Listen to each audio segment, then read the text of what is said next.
Today we're talking about the cupola and statue on the top of the Capitol Dome. This would be the U.S. Capitol Dome. I've got it recreated here, and as you can see, we've got what is described as the Statue of Freedom at the top. Now this is very top of the dome itself, and it sits on top of a cupola, which goes on top of the dome portion itself. You can kind of see the scale that it's going to be when the whole thing is completed. Behind there is actually the skirt of the Capitol Dome.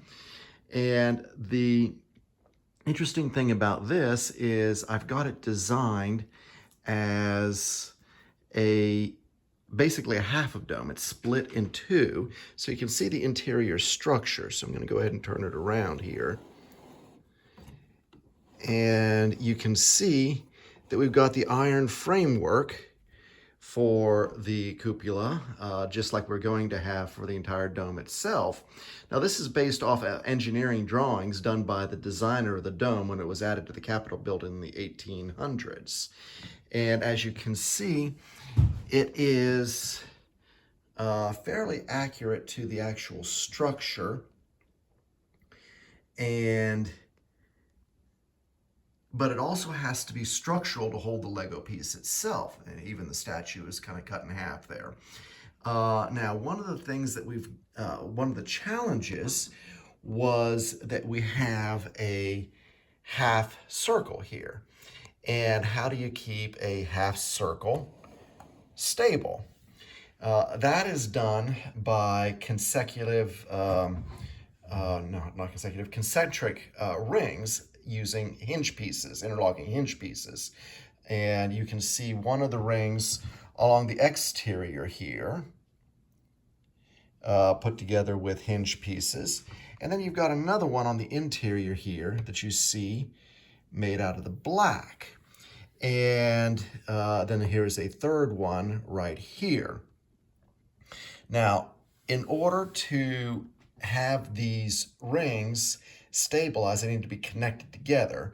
Well, that's not necessarily always in a Lego unit piece. And so I have several different ways of connecting these. And you see two of them here. Actually, there are three different ones here. The one on the lower side here, you can see I've used some bracket pieces and some headlights and gotten a couple of plates right here to make up the difference between the two concentric rings, okay? And it's all the way around. And so that's actually physically connected there. The next two up are using technique pieces and axles, and they actually are connecting it that way. Now, when you get to this third level, I've got axle pieces going all the way through at 4 places. And the reason that I'm only doing 4 places there is because I'm switching from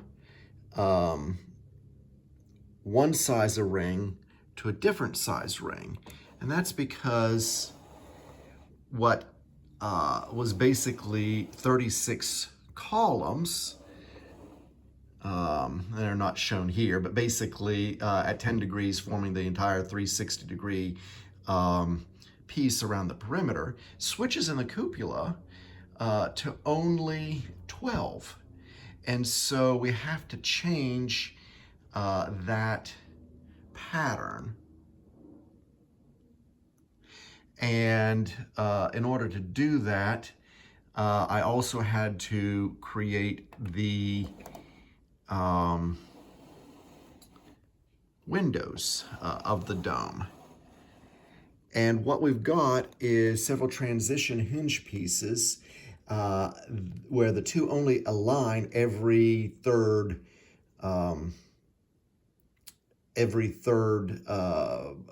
hinge piece. to make the 12 into the 36. So that's why I've skipped over 2 of those. Now, when we get up to the very top, again, you can see the 4 places where they are connected.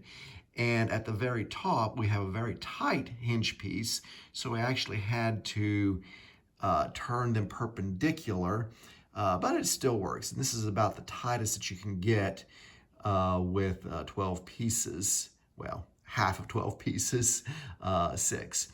And so it was also interesting to get all of the detail, which of course you can only do so much in Lego pieces, particularly when you're on a circle. But I've tried to be as authentic to the piece as possible. Again, we'll back out here and get a, hopefully, there we go.